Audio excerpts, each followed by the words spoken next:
السلام علیکم ورحمۃ اللہ وبرکاتہ نحمده ونصلي ونسلم على رسوله الكريم اما بعد فاعوذ باللہ من الشیطان الرجیم بسم اللہ الرحمن الرحیم انا انزلناه في لیلۃ القدر وما ادراک ما لیلۃ القدر لیلۃ القدر خیر من الف شہر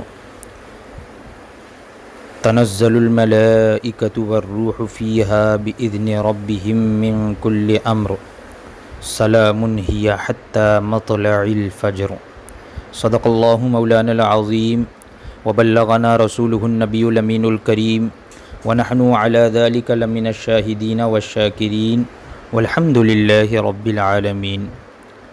ایک بار دل لگا کر اپنی اور ساری کائنات کے مرکز عقیدت آقا نعمت سرکار دو جہاں سرور لامکاں روحی فدا جناب احمد مجتبی محمد مصطفیٰ صلی اللہ تعالی علیہ وسلم کی بارگاہ بے کس پناہ میں ہدیہ درود نچھاور کر لیں۔ اللہم صلی علی سیدنا مولانا محمد معدن الجود والکرم وآلہ الکرام وابنہ الکریم وبارک وسلم صلاۃ و سلاما علیک یا سیدی یا رسول اللہ صلی اللہ تعالی علیہ وسلم۔ آج کی یہ مبارک و مسعود شب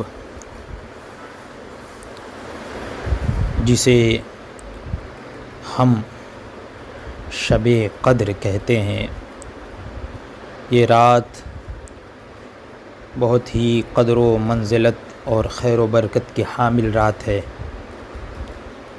اسی رات کو اللہ تبارک و تعالی نے 1000 مہینوں سے افضل قرار دیا ہے۔ اگر ہم 1000 مہینے کو 1000 مہینے کو جوڑنا چاہیں تو اگر کیلکولیٹ کریں گے تو تقریباً 83 سال اور 4 مہینے بنتے ہیں۔ یہاں پر میں چند نقطے ذکر کرتا ہوں کہ جس شخص کی یہ ایک رات عبادت میں گزری تو گویا اس نے 83 برس 4 ماہ کا زمانہ عبادت میں گزار دیا، اور یہ 83 برس کا زمانہ یہ تو کم از کم ہے، کیونکہ اللہ تبارک و تعالیٰ نے قرآن پاک میں سورہ قدر میں بیان فرمایا خیر من الف شہر، خیر کا لفظ فرمایا، خیر من الف شہر فرمایا، تو اللہ تبارک و تعالی نے یہ فرما کر اس امر کی طرف اشارہ فرمایا ہے کہ وہ رب کریم جتنا زائد اجر عطا فرمانا چاہے وہ عطا فرمائے گا۔ اس اجر کا اندازہ انسان کے بس سے باہر ہے۔ اس شب قدر کو شب قدر کیوں کہا جاتا ہے، اس کا معنی اور مفہوم کیا ہے، اس جانب میں کچھ آپ لوگوں کا ذہن لے جانا چاہتا ہوں کہ اسے شب قدر کیوں کہا جاتا ہے۔ امام زہری رحمۃ اللہ تعالی علیہ فرماتے ہیں کہ انما سمیت بذالک لعظمها وقدرها وشرفها۔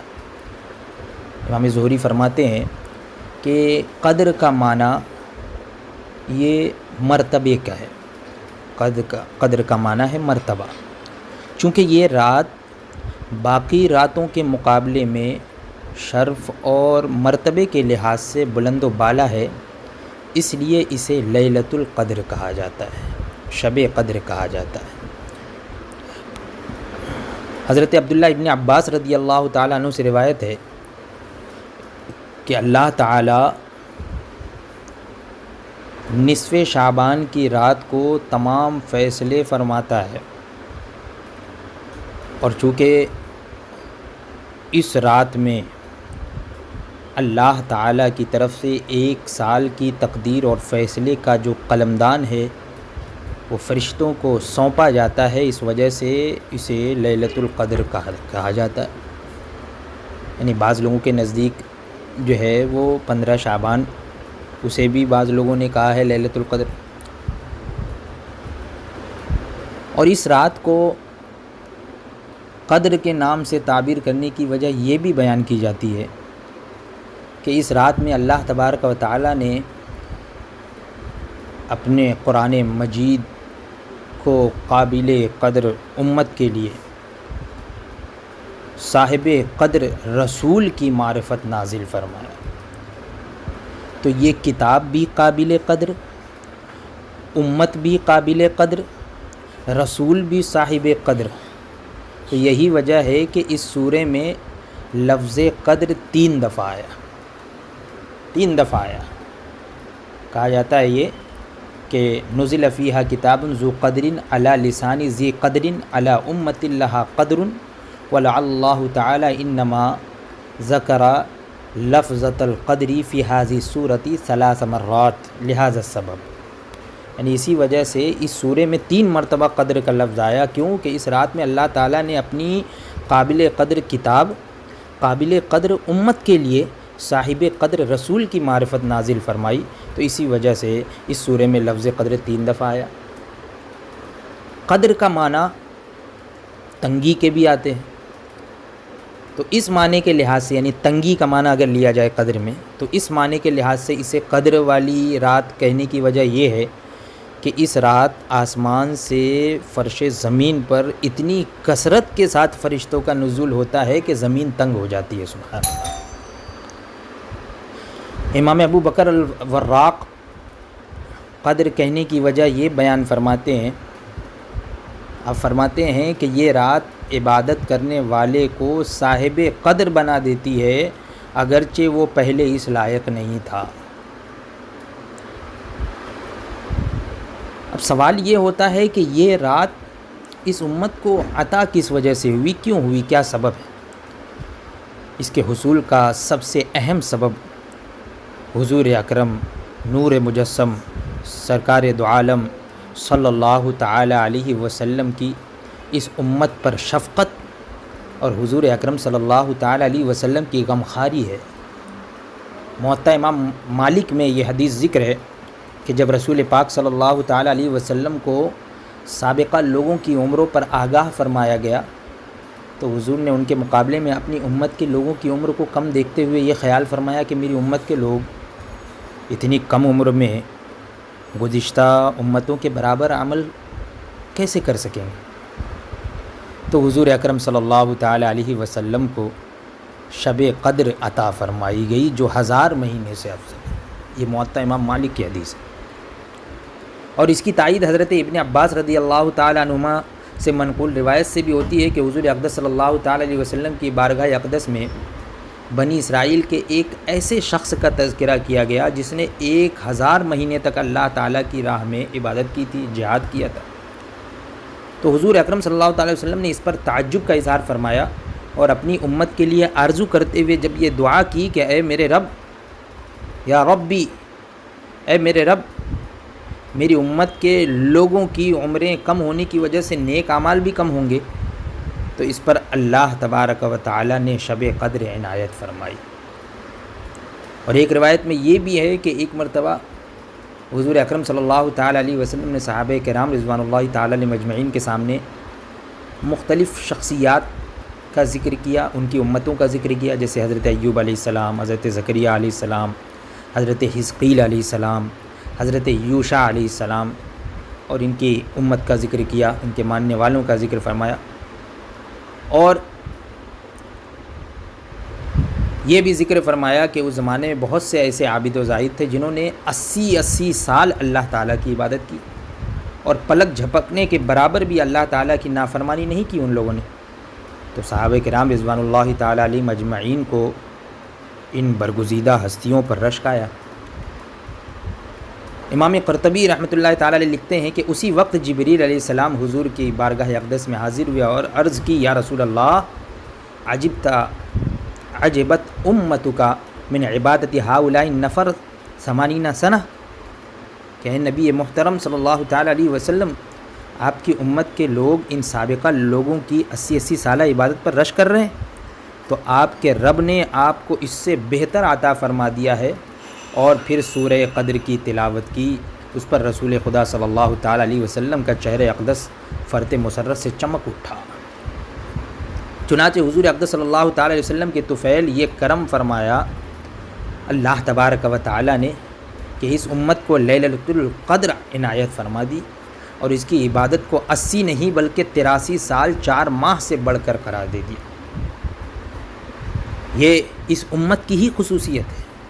شب قدر فقط حضور کی امت کی خصوصیت ہے۔ امام جلال الدین سیوطی علیہ الرحمہ حضرت انس رضی اللہ تعالی عنہ سے نقل کرتے ہیں کہ حضور اقدس صلی اللہ تعالی علیہ وسلم نے ارشاد فرمایا ان اللہ وہب لامتی لیلۃ القدر لم یعطها من کان قبلہم، کہ یہ مقدس رات اللہ تعالیٰ نے فقط میری امت کو عطا فرمائی ہے، سابقہ امتوں میں سے کسی کو بھی یہ شرف حاصل نہیں ہو سکا۔ سبحان اللہ۔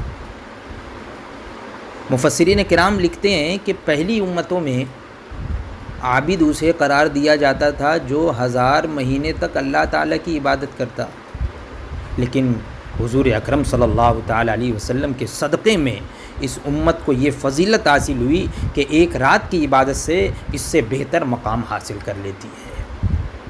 سابقہ امتوں کا عابد وہ شخص ہوتا جو 1000 ماہ تک اللہ تعالیٰ کی عبادت کرتا تھا، فتح القدیر میں بھی ہے، لیکن اس کے مقابلے میں اللہ تعالیٰ نے اس امت کے افراد کو یہ شب قدر عطا کر دی کہ جس کی عبادت اس 1000 ماہ سے بہتر قرار دے دی گئی۔ گویا یہ عظیم نعمت بھی سرکار دو جہاں صلی اللہ تعالیٰ علیہ وسلم کی غلامی کے صدقے میں اس امت کو نصیب ہو گئی۔ سبحان اللہ۔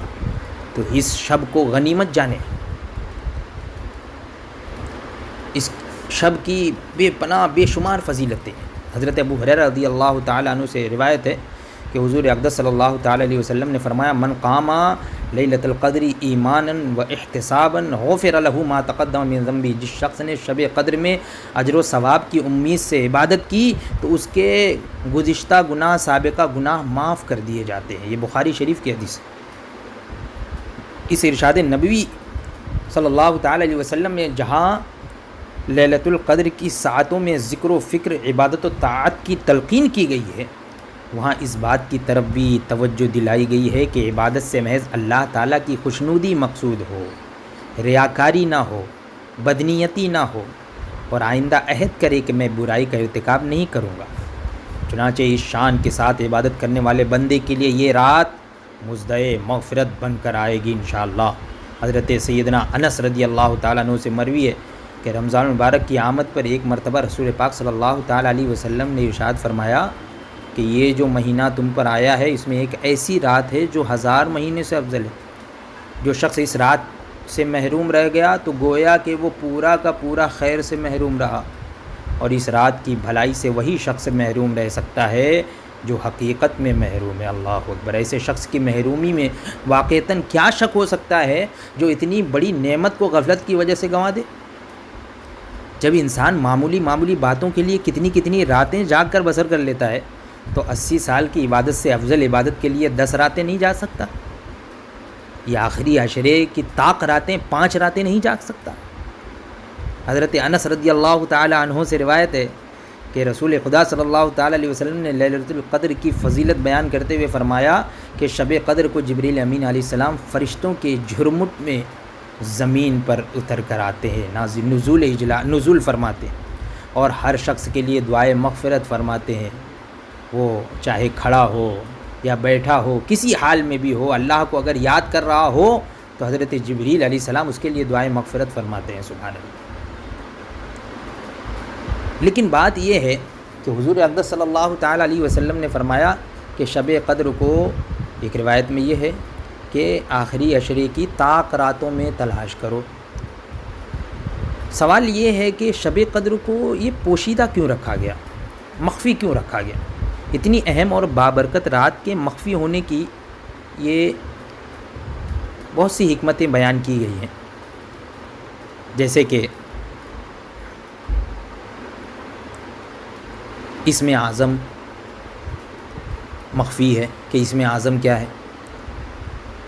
جمعہ کے دن قبولیت دعا کی گھڑی یہ مخفی ہے کہ وہ قبولیت دعا کی مقبولیت کی گھڑی کون سی ہے، تو اسی طرح اس رات کو بھی مخفی رکھا گیا.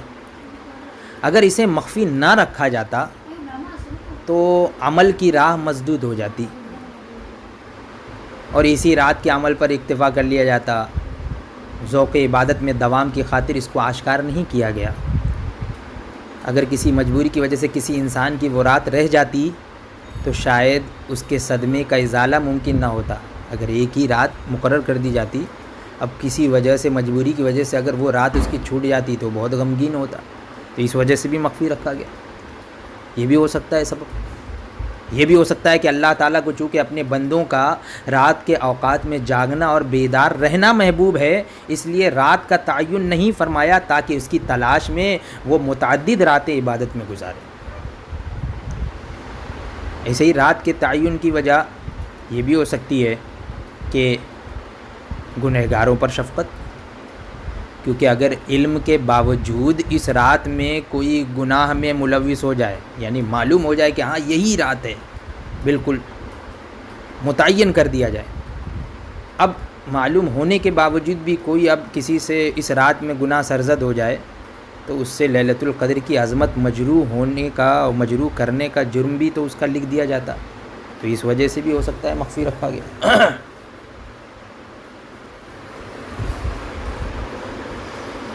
ایک نہایت اہم وجہ اس کے مخفی کر دینے کی جھگڑا بھی ہے، فتنہ فساد، جھگڑا کرنا بھی ہے. اور یہ میں اپنی طرف سے نہیں کر رہا ہوں، بلکہ حدیث پاک میں حضرت عبادہ بن صامت رضی اللہ تعالیٰ عنہ سے روایت ہے، حدیث میں موجود ہے کہ اللہ تعالیٰ نے اپنے پیارے محبوب صلی اللہ تعالیٰ علیہ وسلم کو حکم دیا کہ آپ اس رات کی تعین کے بارے میں اپنی امت کو آگاہ فرما دیں کہ یہ فلاں رات ہے. حضور تو جان رہے ہیں اللہ کے عطا سے کہ اللہ تبارک و تعالیٰ نے حکم دیا حضور کو کہ اے محبوب آپ اس رات کی تعین کے بارے میں اپنی امت کو آگاہ فرما دیں کہ یہ فلاں رات ہے. لیکن دو آدمیوں کی جھگڑے کی وجہ سے پھر بتانے سے منع فرما دیا گیا. یعنی حضور اکرم صلی اللہ تعالیٰ علیہ وسلم نکلے.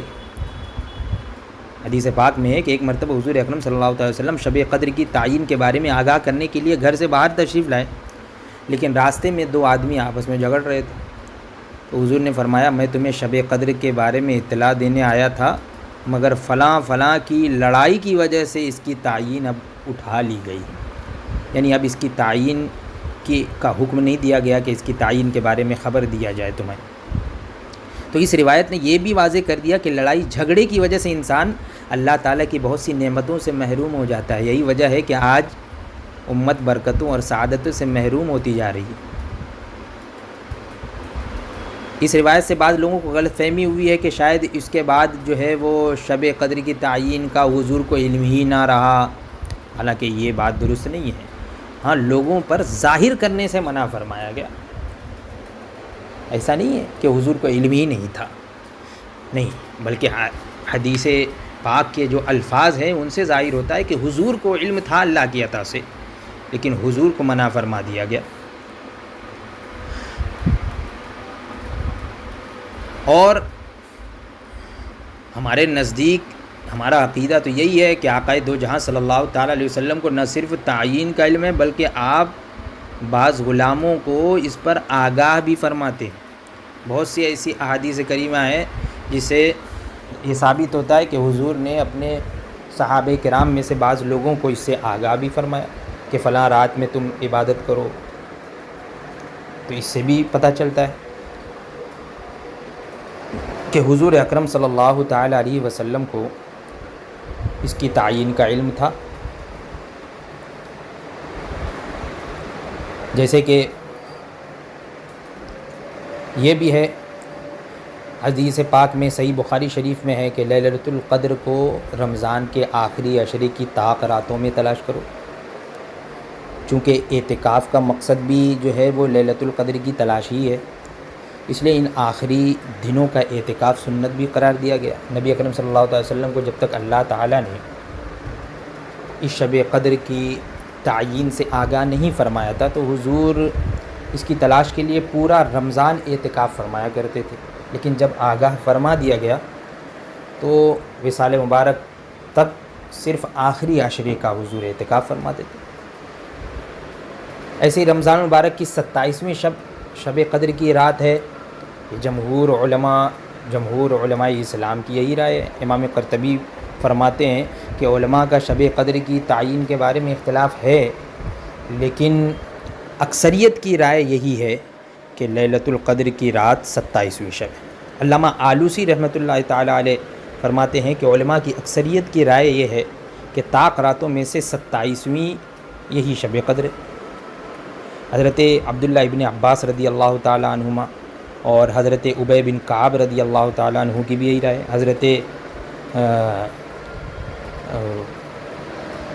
ابی بن کعب رضی اللہ تعالیٰ عنہ سے ایک صحابی نے یہ کہا کہ حضرت عبداللہ ابن مسعود رضی اللہ تعالیٰ عنہ کا قول ہے کہ جو شخص پورا سال عبادت کرے گا وہ شب قدر کو پالے گا۔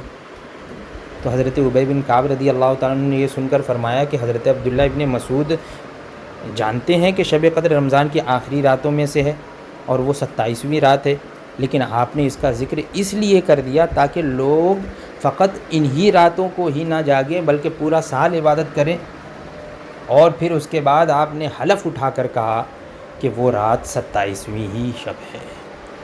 میں نے دریافت کیا کہ آپ یہ کیسے کہہ رہے ہیں؟ انہوں نے فرمایا کہ حضور اکرم صلی اللہ تعالیٰ علیہ وسلم نے جو اس کی علامات بیان فرمائی ہیں وہ اسی رات میں پائی جاتی ہیں۔ حضرت عبداللہ ابن عباس رضی اللہ تعالیٰ عنہ یہ 27ویں کو شب قدر قرار دیتے ہوئے 3 دلیلیں بیان کیا کرتے تھے۔ امام رازی نے اپنے الفاظ میں اس کو یہ ذکر کیا ہے، 3 دلیلیں آپ نے بیان کی ہیں کہ شب قدر 27ویں رمضان ہے۔ پہلی دلیل یہ ہے کہ لفظ لیلۃ القدر کے 9 حروف ہیں۔ لیلۃ القدر جب عربی میں لکھا جائے گا تو اس میں 9 حروف ہیں، اور اس کا تذکرہ 3 دفعہ ہوا ہے لیلۃ القدر کا۔ سورہ قدر میں آپ دیکھیں تو لیلۃ القدر کا تذکرہ 3 مرتبہ ہوا ہے۔ تو 9 کو آپ 3 سے اگر ضرب دیں، ملٹیپلائی کریں تو اس کا مجموعہ 27 ہو جائے گا۔ 9 کو 3 میں اگر آپ ضرب دیں گے، ملٹی کریں گے تو 27 ہو گیا۔ ایسے ہی سورہ قدر کے کل 30 الفاظ ہیں جن کے ذریعے شب قدر کے بارے میں بیان کیا گیا ہے، لیکن اس سورہ میں جس لفظ کے ساتھ اس رات کی طرف اشارہ کیا گیا ہے وہ کیا ہے؟ سلام کے بعد ہیا ضمیر، اور یہ لفظ اس سورہ کا 27واں لفظ ہے۔